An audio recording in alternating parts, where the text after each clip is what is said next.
হাসপাতালের কেবিনে খালেদা জিয়ার চিকিৎসা চলছে নিবিড় তত্ত্বাবধানে। করা হবে আরও বেশ কিছু পরীক্ষা নিরীক্ষা। দোয়া চেয়েছেন দেশবাসীর কাছে। একই দিনে সংসদ এবং গণভোটের প্রস্তুতি তফসিলের পর ইসির বাজেট সংশোধন করবে অর্থ মন্ত্রণালয়। এ পর্যন্ত ২১,০০০-এরও বেশি প্রবাসী ভোটারের নিবন্ধন। ভূমিকম্পের পর চিহ্নিত ৩০০ ভবনের বিষয়ে ব্যবস্থা নিচ্ছে রাজউক। ঝুঁকি এবং করণীয় নিয়ে বিশেষজ্ঞদের সাথে সলা পরামর্শ প্রধান উপদেষ্টার। ক্ষমতায় গেলে গণমাধ্যম সংস্কারে গুরুত্ব দেবে বিএনপি। অপতথ্যমুক্ত সাংবাদিকতা চাই এনসিপি। জনস্বার্থ এবং পেশাদারিত্ব বজায় রাখতে দলগুলোর সদিচ্ছা প্রত্যাশা।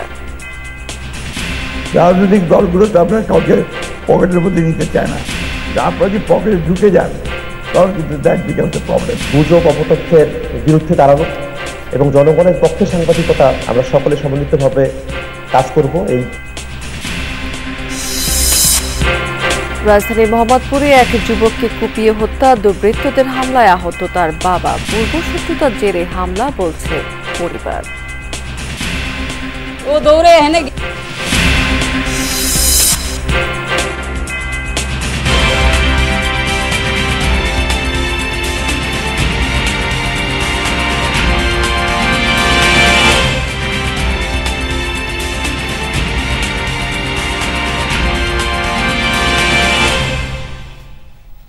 আমন্ত্রণ যমুনা নিউজে, আপনাদের সাথে আছে আমি রাবিয়া স্মৃতি। এতক্ষণ শিরোনাম দেখছিলেন, এবার চলে যাচ্ছে পুরো খবরে।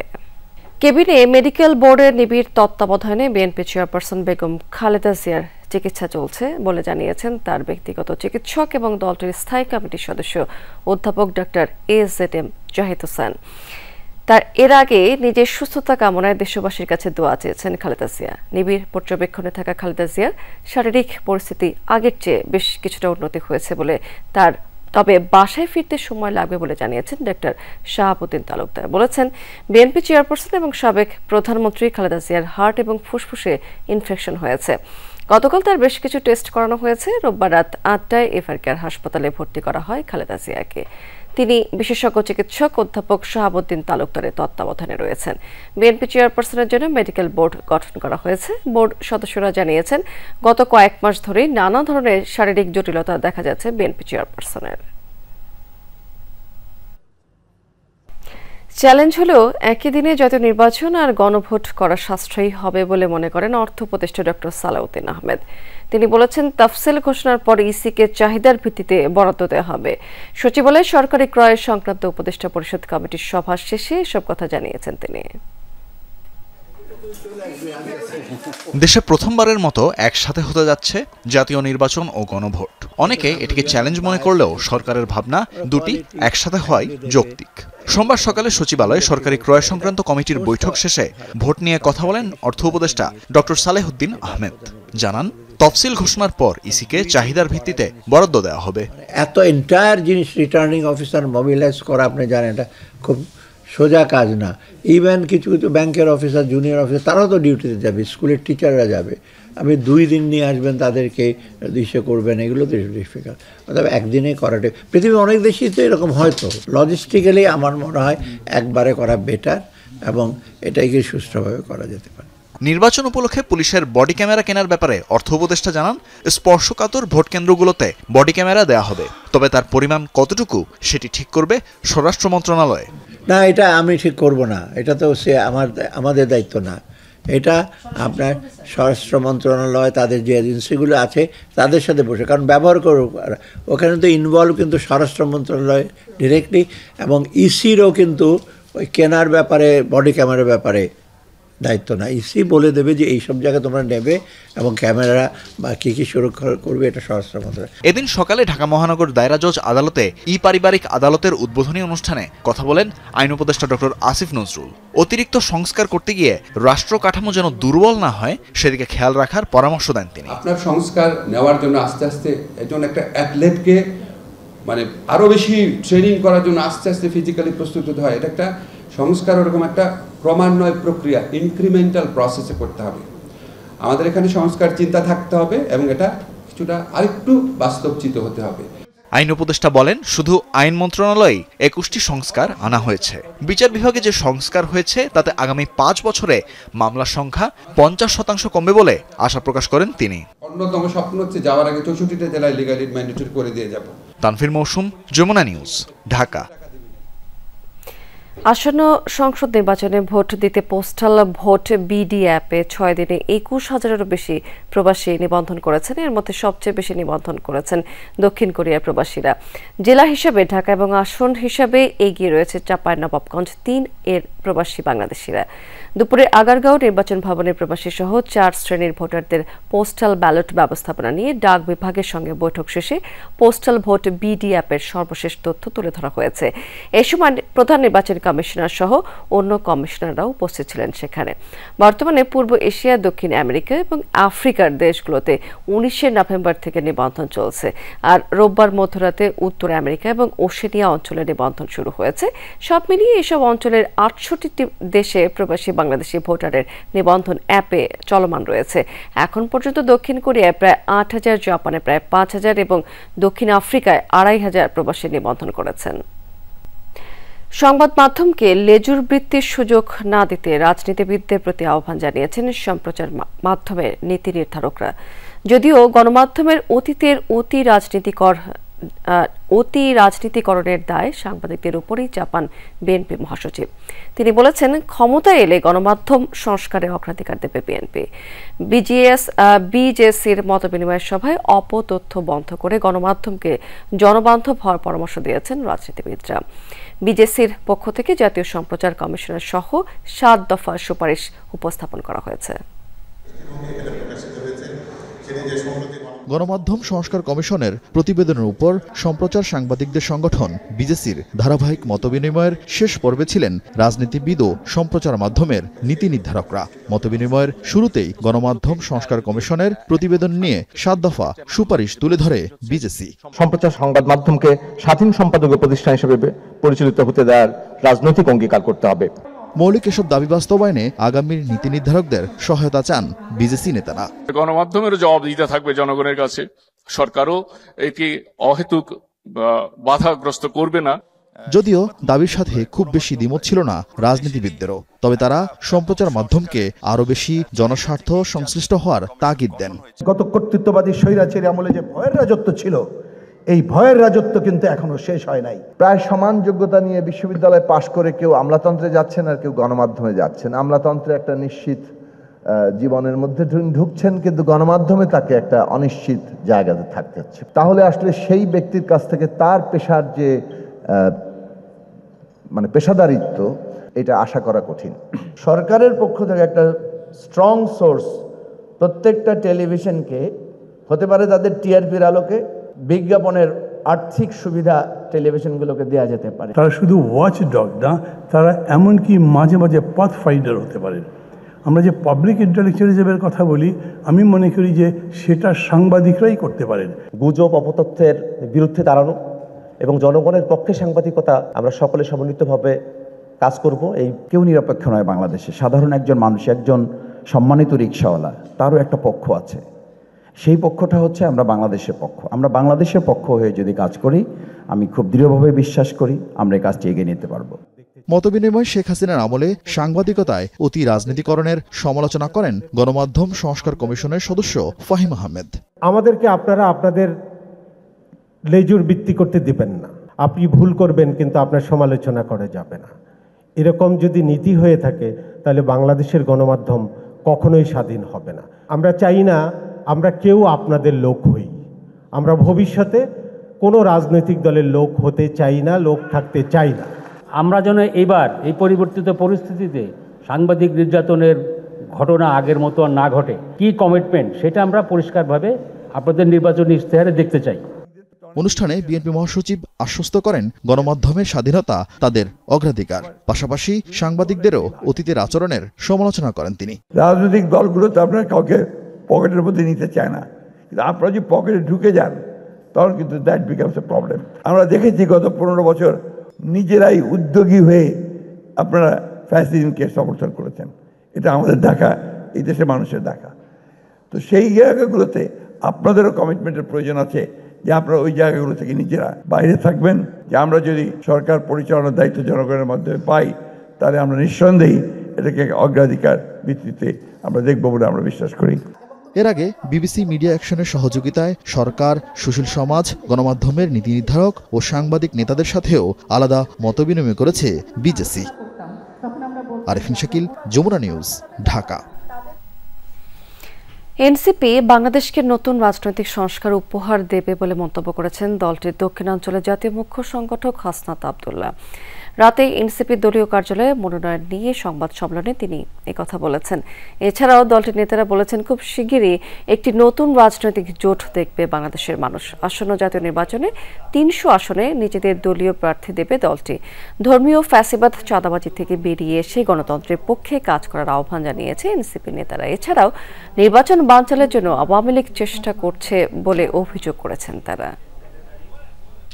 এনসিপি বাংলাদেশকে নতুন রাজনীতি উপহার দিবে এবং রাজনীতি অতীতের যে কনভেনশনাল পলিটিক্স এটা ডিফিকাল্ট হয়ে যাবে। যারা ভাবছেন যে পেশি শক্তি, মানি ম্যান মিডিয়া এই ট্রিয়াম নিয়ন্ত্রণ করার মধ্য দিয়ে আপনারা ভোটকে নিয়ন্ত্রণ করবেন, আপনারা বোকার স্বর্গে বসবাস করছেন। রাজধানী মোহাম্মদপুরে বিল্লাল হোসেন বাবু নামে এক যুবককে কুপিয়ে হত্যা করেছে দুর্বৃত্তরা। এ সময় তার বাবা আবুল কাশেমকেও গুরুতর আহত করা হয়। সোমবার রাত ৮টার দিকে ঢাকা উদ্যানে এই ঘটনাটি ঘটেছে। পূর্বশত্রুতার জেরে এই হামলার ঘটনা ঘটেছে বলে জানিয়েছে পরিবার। নিহতের স্বজনরা জানিয়েছেন, ঢাকা উদ্যানের স্থানীয় সন্ত্রাসী রাজীবের নেতৃত্বে সবুজ, রুবেল এবং মোহন সহ কয়েকজন নিহত বিল্লালের বাবা কাশেমের উপর হামলা চালায়। খবর পেয়ে তার ছেলে বাঁচাতে আসলে তাকে কুপিয়ে মারাত্মকভাবে জখম করা হয়। পরে তাদের উদ্ধার করে শহীদ সরওয়ার্দী মেডিকেলে নেওয়া হলে চিকিৎসক বিল্লালকে মৃত ঘোষণা করে। তার বাবা কাশেম গুরুতর অবস্থায় একই হাসপাতালে চিকিৎসাধীন রয়েছে। এই ঘটনার পর এলাকায় উত্তেজনা বিরাজ করছে।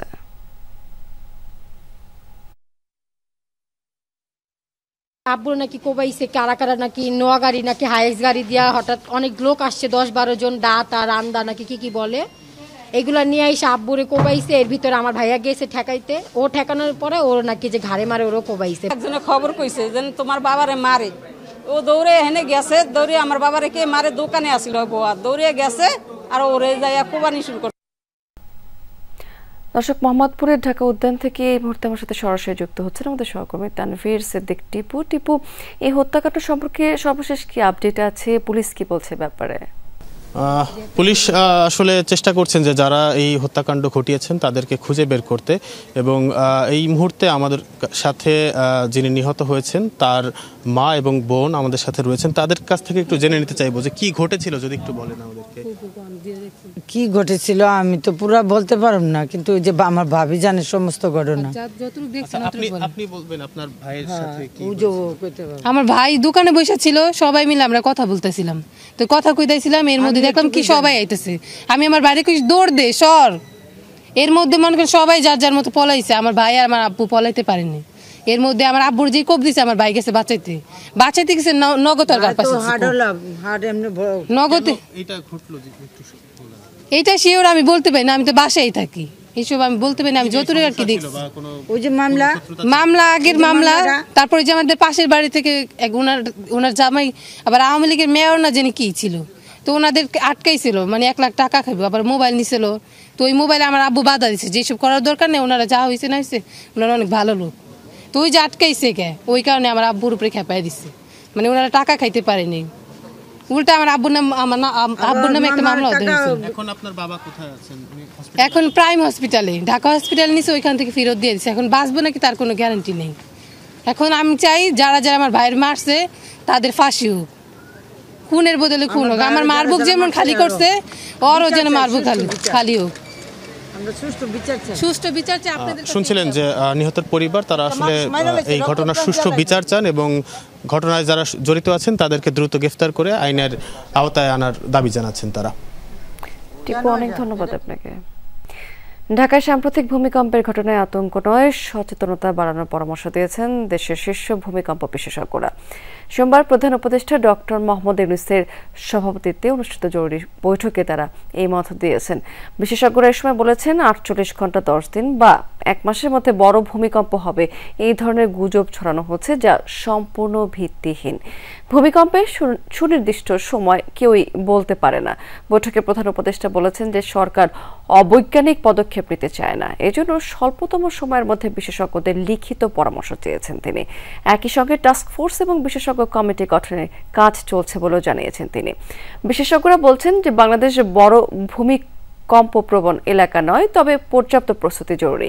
এছাড়া গুজব রোধে তথ্যের যথাযথ প্রচার এবং বিদেশে থাকা বাংলাদেশি বিশেষজ্ঞদের সাথে সমন্বয় বাড়ানোর পরামর্শ দিয়েছেন তারা। ভূমিকম্পের পর রাজধানীতে চিহ্নিত ঝুঁকিপূর্ণ ৩০০ ভবনের জন্য ব্যবস্থা নিচ্ছে রাজুক। এক সেমিনারে এই তথ্য নিশ্চিত করেছেন সংস্থাটির চেয়ারম্যান। অনুষ্ঠানে গৃহায়ন এবং গণপূর্ত উপদেষ্টা জানিয়েছেন যে পরিকল্পিত নগর বাস্তবায়নে রাজুকের ক্ষমতা বাড়াতে দ্রুত এই পদক্ষেপ নেবে সরকার। আর পরিবেশ উপদেষ্টা সুপারিশ করেছেন এলাকা ভিত্তিক ঝুঁকি নিরূপণে খুব দ্রুত পদক্ষেপ গ্রহণের। সাম্প্রতিক ভূমিকম্প একের পর এক আফটারশক আরও একবার সামনে এনেছে নগর ঢাকার ঝুঁকি। এরই প্রেক্ষিতে রাজধানী উন্নয়ন কর্তৃপক্ষ আয়োজন করে ভূমিকম্প ঝুঁকি হ্রাসে প্রস্তুতি ও করণীয় শীর্ষক সেমিনার ও মতবিনিময় সভা। ভূমিকম্পের সময় এই ধরনের জলাশয় জলাভূমিতে আপনি যত ধরনের ইঞ্জিনিয়ার স্ট্রাকচার বানান, সেটা লিকুইফেকশন এবং অন্যান্য কারণে সেগুলো ধসে পড়তে পারে। আর্থকোয়েকে যত লোক মারা না যায় তারপরে বেশি লোক মারা যায়। সেই বিল্ডিংগুলোকে মার্কিং করে সবুজ, হলুদ, লাল এরকম মার্কিং করে ব্যবস্থা নিতে হবে। সবাই গৃহায়ন ও গণপূর্ত উপদেষ্টা দুর্যোগের ঝুঁকি কমাতে জনগণের প্রস্তুতির পাশাপাশি সরকারি সংস্থাগুলোর সম্মিলিত উদ্যোগের উপর জোর দেন। এই ভূমিকম্পের ক্ষেত্রেও, ভূমিকম্পের প্রস্তুতির ক্ষেত্রেও, ঝুঁকি কমিয়ে আনার ক্ষেত্রেও আমরা সেটা পালন করতে পারবো। ভূমিকম্পে জীবন দিয়েছেন তাদের জন্য, জীবন হারিয়েছেন তাদের জন্য আত্মার মাগফিরাত এবং যারা আহত হয়েছেন তাদের সুস্থতা কামনা করে। পরিবেশ উপদেষ্টা রিজওয়ানা হাসান সুপারিশ করেন এলাকা ভিত্তিক ঝুঁকি নিরূপণ ও দ্রুত কার্যক্রম গ্রহণের। বড় কিছু যে হলেও যেন আমরা প্রস্তুত থাকতে পারি, বড় কিছু যে হতে পারে এটার তো একটা বার্তা আসলো, আমরা যেন প্রস্তুত থাকতে পারি সেটার জন্য সকলেই আমরা রাজুককে এবং অন্যান্য সংস্থাকে সহায়তা করি। অনুষ্ঠানে রাজুক চেয়ারম্যান জানান পরপর কয়েক দফায় ভূমিকম্পের পর ঝুঁকিপূর্ণ বিবেচনায় ৩০০ ছোট বড় ভবন চিহ্নিত করা হয়েছে। এসব ভবনের জন্য দ্রুত নেওয়া হবে প্রয়োজনীয় ব্যবস্থা। ৩০০-র মতো ভবনকে আমরা চিহ্নিত করতে পারছি। এরপরও কিন্তু আমাদের চলমান আছে প্রক্রিয়া, যেগুলো আমরা কিভাবে ইমিডিয়েট এগুলোকে সংশোধন করবো। যে রেট্রোফিটিং শুনলেন, বা কোনটা একদম ভেঙে ফেলতে হবে, কোনটা রাখা যাবে, এই কাজটা আমাদেরকে অতি দ্রুত করতে হবে। যারা ইন্সপেক্টর এবং এই মনিটরিংয়ের দায়িত্বে আছেন, তারা যদি তাদের দায়িত্ব পালনে কোনো ব্যত্যয় করেন, এ ব্যাপারে তাদের বিরুদ্ধে কঠিন ব্যবস্থা নেওয়ার জন্য, এবং এটা আমরা মন্ত্রণালয়ের পক্ষ থেকেও মনিটরিং করব। ভূমিকম্প সচেতনতা বৃদ্ধি ও দুর্যোগ প্রতিরোধমূলক কার্যক্রমে সবার সক্রিয় অংশগ্রহণের উপর গুরুত্ব আরোপ করা হয় সেমিনারে। এ ধরনের দুর্যোগ মোকাবেলায় অংশীজনদের সহযোগিতা কামনা করে রাজুক। সমন্বিত যদি না করা যায়। রাজীব আহমেদ, যমুনা নিউজ, ঢাকা। কর শুল্ক ফাঁকির সুযোগ করে দিয়ে অবৈধ সম্পদ অর্জনের অভিযোগে এনবিআরের ১৭ জন কর্মকর্তার সম্পদ জব্দ এবং দেশত্যাগে নিষেধাজ্ঞা দিয়েছে দুদক। এ তথ্য জানিয়ে সংস্থাটির কর্মকর্তা বলছেন যে তাদের সম্পদ যাচাই বাছাই বিভিন্ন দফতরে পাঠানো হয়েছে চিঠি। এদিন দুদকের আবেদনে সালমান এফ রহমান এবং ফজলে নূর তাপসের সম্পদ জব্দের আদেশ দিয়েছেন আদালত। সংস্কার সহ নানা দাবিতে চলতি বছরের জুনে এনবিআর কর্মকর্তাদের আন্দোলন যখন তুঙ্গে, ঠিক তখনই আন্দোলনের সাথে সম্পৃক্ত এনবিআর সংস্কার ঐক্য পরিষদের সভাপতি ও অতিরিক্ত কমিশনার হাসান তারেক রিকাবদার ও কয়েকজন সদস্য সহ বিভিন্ন পর্যায়ের একাধিক কর্মকর্তাদের বিরুদ্ধে কর ফাঁকির সুযোগ করে দিয়ে অবৈধ সম্পদ অর্জনের অনুসন্ধানে নামে দুদক। সংস্থাটির অনুসন্ধানে এনবিআর কর্মকর্তাদের বিরুদ্ধে অবৈধ সম্পদ অর্জনের প্রাথমিক সত্যতা মেলায় সম্পদ বিবরণী জমা দেওয়ার নোটিশ জারি করে। এসব সম্পদের হিসাব যাচাই করতে বিভিন্ন দপ্তরে চিঠি পাঠাচ্ছে সংস্থাটি। ইতিমধ্যে এনবিআর সদস্য একেএম বদিউল আলম সহ বেশ কয়েকজনের দেশ ত্যাগে নিষেধাজ্ঞা দেওয়া হয়েছে। সম্পদ বিবরণী দাখিলের প্রেক্ষিতে তাদের দেওয়া তথ্য যাচাই বাছাই চলছে।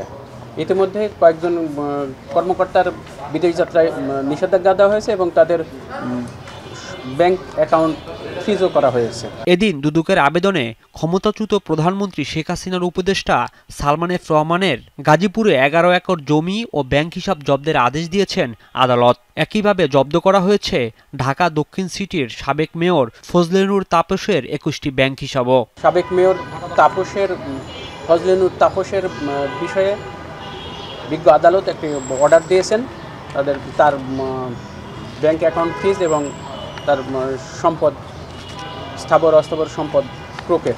এদিকে জ্ঞাত আয় বহির্ভূত সম্পদ অর্জনের অভিযোগে নাসা গ্রুপের কর্ণধার নজরুল ইসলাম মজুমদারের আরও 44 কোটি টাকার বেশি সম্পদ জব্দের আদেশ দিয়েছেন আদালত। এর মধ্যে রাজধানীর গুলশান আবাসিক এলাকার 39.75 কাঠার প্লট সহ 487 শতক জমি রয়েছে।